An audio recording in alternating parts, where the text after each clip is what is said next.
Right, hello everyone, welcome to our mobility session, closely session of mobility at your desk.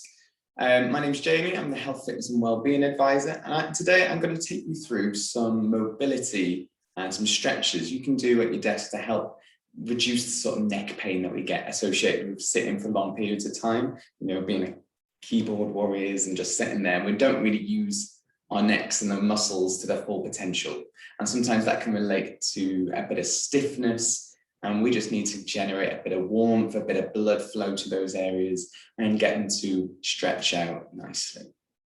So the first thing I want to start with, whenever we do any sort of desk mobility, I know a lot of us have these swivel chairs and we can swivel our bodies, but it's quite important for our bodies to be grounded and for us only to move our bodies.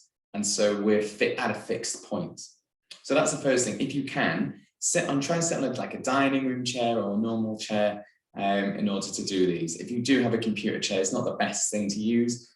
However, if that's the only thing that you've got available, then that's okay too. Just try not to move it whilst you're doing mobility. Second thing is when we do any sort of chair mobility, we want to make sure our posture is correct. So we don't really want to be sit back on the chair, okay? So make sure you're sort of perched on the chair, your back straight, your shoulders back and down, and keeping a nice gap between your ears and your shoulders. Your head is in a neutral spine position, okay? And we're not turning our head one way or the other. We start at the same point each time. Hands, they can just be placed in your lap, and you can already sort of feel that engagement of your core when you change that position. So if I show you from the side, you're sat back, nothing's really engaged. But when you sit up with a straight back, you're just pulling everything back, engage your core, and then you're ready to get started. So the first thing I want us to do, just change back to, is really focus on increasing a bit of heat, a bit of energy to the areas that need mobilizing. So we're going to start with mobility first, just to generate a bit of heat. So fine, just start in neutral position. And what we're going to do is bring the shoulders up to the ears and down. Up to the ears and down. And we're just going to repeat this for about 20 to 30 seconds. And that little pause just almost feels the muscle with blood.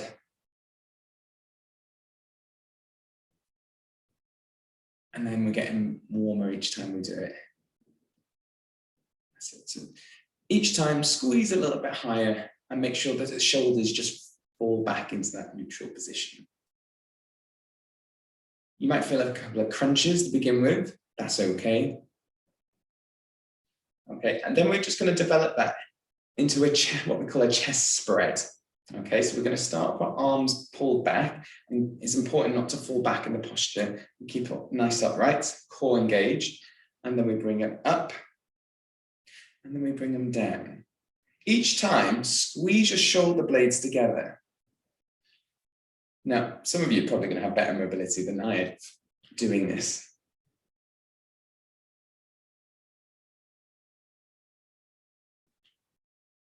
And what this does, it opens up the whole front of the shoulder. So if you are someone who suffers with shoulder pains, neck pains, guess what? The treatment for it tends to be a lot of the same.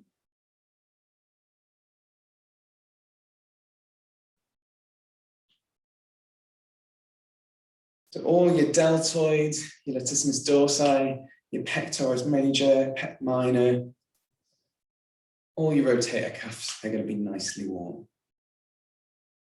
Okay, let's focus on the neck then. So what I want you to do is stay in that position, chin comes down to chest, and all we're going to do is we're going to do some neck circles. So you're going to take the head, you're going to take the chin in particular, right over the collarbone. So the collarbone is this bone here. And just let it Dip down in the middle.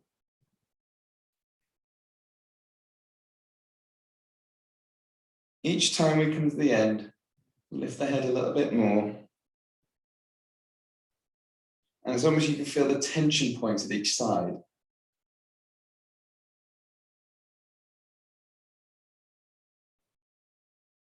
Until we're looking right over the shoulder and lifting the chin up. So you can give this a go. And it just helps bring in a bit of warmth to the neck area. So there's 3 movements there that will really help encourage a bit of blood flow and a bit of warmth to those areas.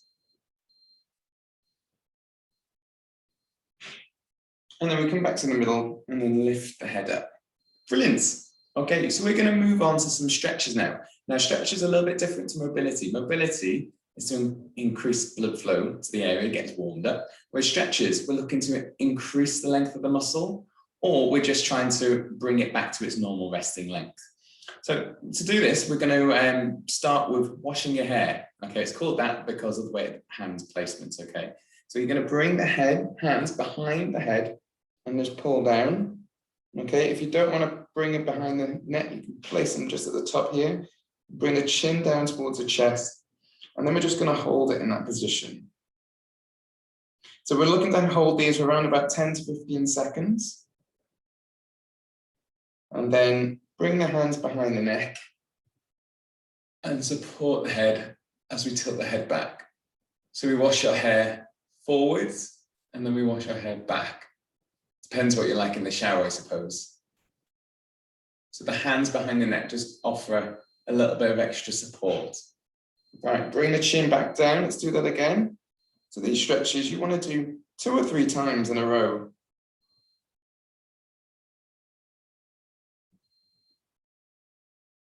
But also, there's no need to go for gold straight away. You can work into the stretches, particularly if you've not done them before or you haven't done them for a while. Remember, the back posture doesn't sink. You've got to maintain that good posture. Bring the head forward. Do it one last time. Now here, if we bring the elbows pointing down, you'll actually increase that stretch a bit more. And then if you aim for the chin to lift higher, you'll stretch the scalenes right at the front here.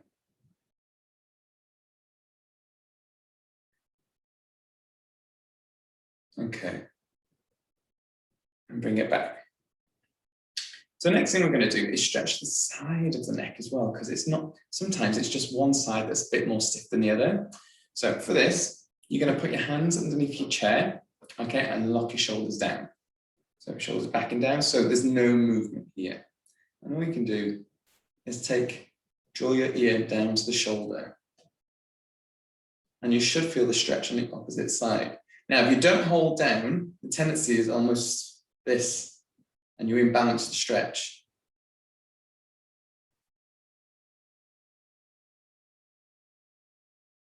And let's go to the other side. Again, just bringing that shoulder down. Now, everyone's got a lot of different ranges in their mobility. So just focus on what your capabilities are and your starting points. Okay, let's go back to the first side. Now, some of you might not feel that enough. Others of you, that'd be just enough what you want. So here's how to develop it a little bit more. You can bring the other hand on top of the head and then just encourage the head closer to the shoulder. Again, be careful the shoulder doesn't come up. You need to lock this down.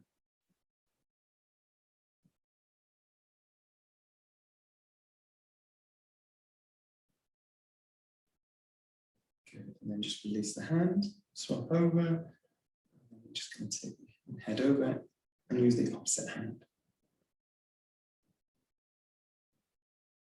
Good. So we're really getting that side stretch down this side of your trapezius muscle.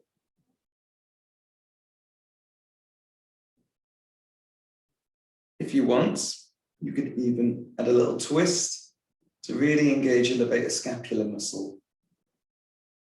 That's the little knotty muscle at the top of your shoulder blade.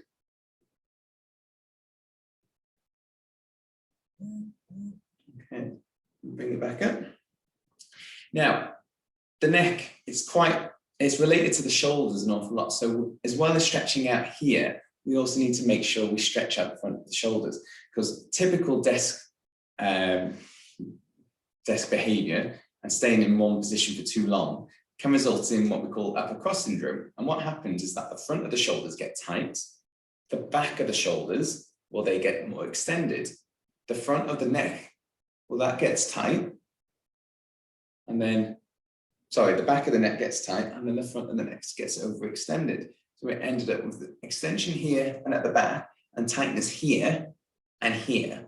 And we don't want to be short in those muscles. We don't want to be a no-neck monster. We want to have nice length in the neck, and then length in the chest muscles. So all those push-ups you're doing every morning, maybe do something to balance them out. So maybe we're overusing these parts. Okay, so in order to make sure we're doing the chest as well, we're also going to do some thoracic mobility. And all we're doing here, hands going to be on your thighs. Make sure your feet are flat. We're just going to curve the spine, let the head go forward, and then extend. So curve that spine, so let all your body weight come forward, and then bring it back. Try not to do it like this into the chair. Try to sit up, and then let there always be a gap between your body and the back of the chair. And notice my head position, and my shoulders come forward, and my head almost looks down. So I'm really exaggerating that position each time. And again, we're just going to do this for about 20 to 30 seconds.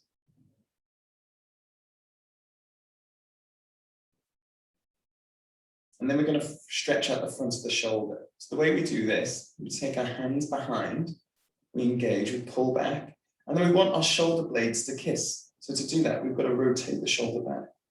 So if we started here, we're pulling back. It's almost like you're sticking out the chest a bit more. So you should be able to feel that all on the front side here if you're really tight. If you can't, okay, what you can do is place the hands in the midsection and get the shoulder blades to kiss here. It's almost like you're trying to squeeze a sausage between your shoulder blades.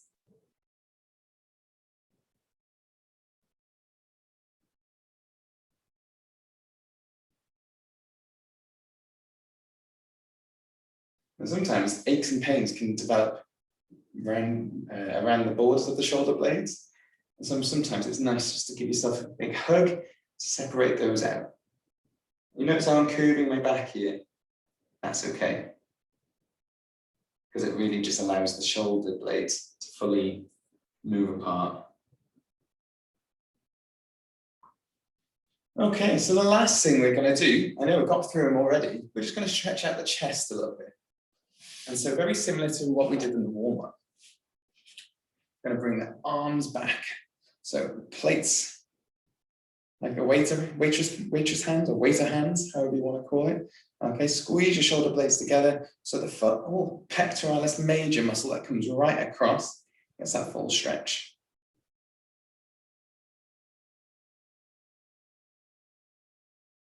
Good, and then we're going to go higher.